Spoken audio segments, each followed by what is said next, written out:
Hey everyone, and welcome to another edition of Tactical Tips by Luke and Jeff again. Jeff, Yeah, brought to you by what you got Neo. for me now?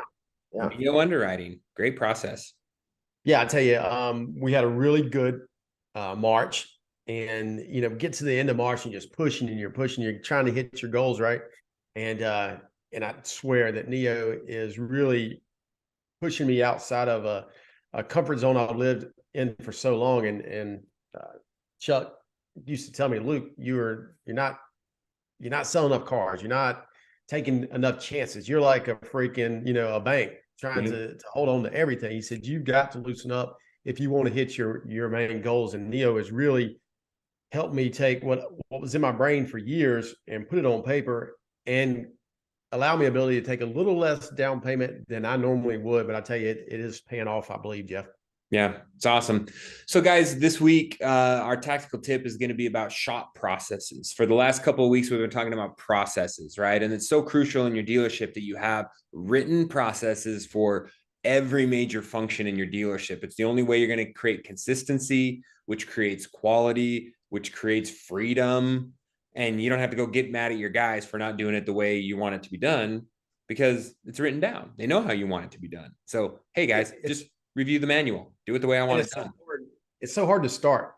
But I tell you, once you start writing them down, it gets easier and easier, doesn't it, Jeff? Yep, and keep reviewing it. So use your Google Drive, use your software like I do with Trainual, write it down, commit to getting it on paper, and then continually revamp and build it out. So real quick, guys, the shop process. And when we talk about processes, again, there's a difference between a process or a procedure, which is a physical action or thing, and then there's policies. Like, what's my policy on, airbag lights, check engine lights, flood vehicles, rebuilt titles, what's my policy on tech time? Great. But now let's talk about the processes when a car comes in. How do you get that car into your shop? What are each of the steps that car makes it around your recon facility and makes it out to the front line? Luke, give us some tips. Yeah, number one, Jeff, it's pretty simple, and we've talked about this before. And it's talking about time to line, and we've stressed this so many times. Have a defined recon process.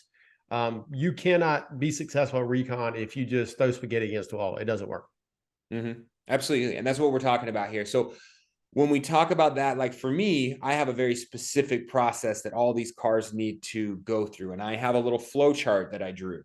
Yep. Okay, when the car shows up, this is where the keys go.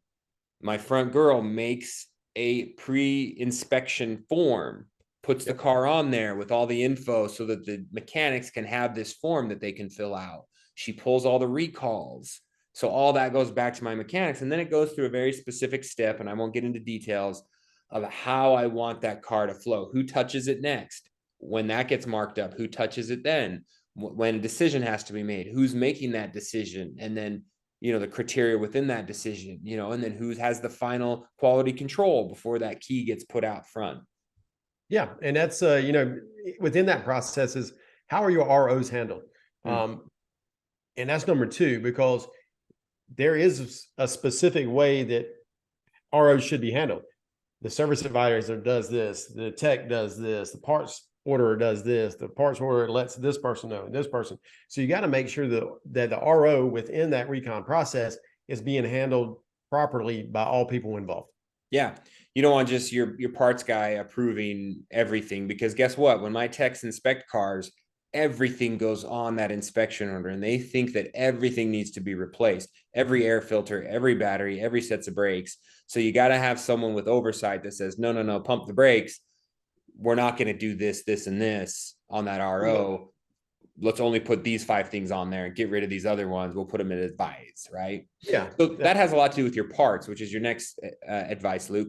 Parts ordering in itself is a really deep dive. So you might say, hey, my step 4 is order the parts, but there's so much more to that. And then you have to dig into that part of the process and say, okay, here's how we order parts. This is our first look. This is our second look. This is what happens when the parts show up. This is who signs for the parts. This is where they sit in my recon center. They sit on this shelf, or they all get locked inside of this room. Here's what I'm going to have on inventory. Here's where my cores go, so that I can track my cores so I can get credit for them. And here's my process for making sure I got credited for them. It's a process upon a process upon a process. It is, but you got to build it out every little step, and then you'll see something broken, right? Yeah. And you'll say, well, why aren't we doing this? And Oh, I fi- don't know. and also make sure, and this is a little deeper, but make sure you let a process work before you tinker with it. So just don't just start one day and stop the next. Work it out for a month or so, and then make changes, because you don't want to change too early.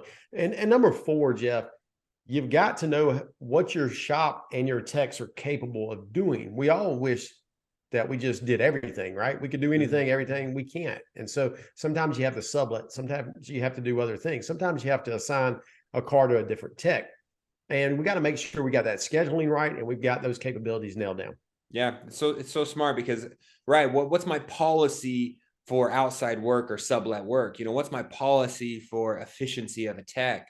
What's my policy for, overtime, or, hey, this guy's not going to be doing belts, brakes, and, batteries. He's not touching those because he's an A tech and I don't want to waste his time. Yeah. So what's my process to schedule those guys out? And if I sublet something, what's my process for making sure I don't lose my car? How do I know that it's a subletted out, and how long has it been there, and who's following up? So much to that. There's also a lot of processes, Luke, like what about even knowing which way the car is going, right? So one of your advice is like knowing about, hey, what's my process if I decide this is an auction car? Do I do anything to it? Do I clean it? Do I detail it? Do I change the oil? Or what if it's a scrap car? Do I keep it? Do I just stack every single scrap car in the back until I got Do I nowhere go to ahead? breathe? Do I No. pull catalytic converters off? Do I do this? What do I Yeah. do to make the most of that money? So you got to make sure you got those process. Yep. And the last thing here in shop process, and it's something I refer to as preload, and this is a shop term, but a lot of efficiency is lost in shops because technicians get to work the next morning and they sit around for 30 minutes because somebody didn't tell them the night before what they do. So we like to preload the cars in the bay, have a work plan for them right then. So make sure at the end of the day, you have a preloading plan for the following day. Yeah. That's so important. It comes back to what we talked about earlier. If you guys watched the episode where Luke walked around my dealership and gave me advice on how to handle things back in the shop, cleanliness, organization, making sure that stuff put away at the end of the day so that when you come in the morning, it's there, or the parts are ordered that night, so they're there in the morning for your techs. That's a really, really interesting concept, that preload or staging the night before that I think a lot of us overlook. We just show up in the morning like, okay, what today? It's like, Yeah. well, you should have figured that out last night. That's the reason processes are so important, Jeff. And hopefully this series on processes is really helping y'all write something down. It doesn't have to be right. It's not going to be right to start with, but write it down, get going. And I promise you, these tactical tips will get you on a good way. And we'll see you next week.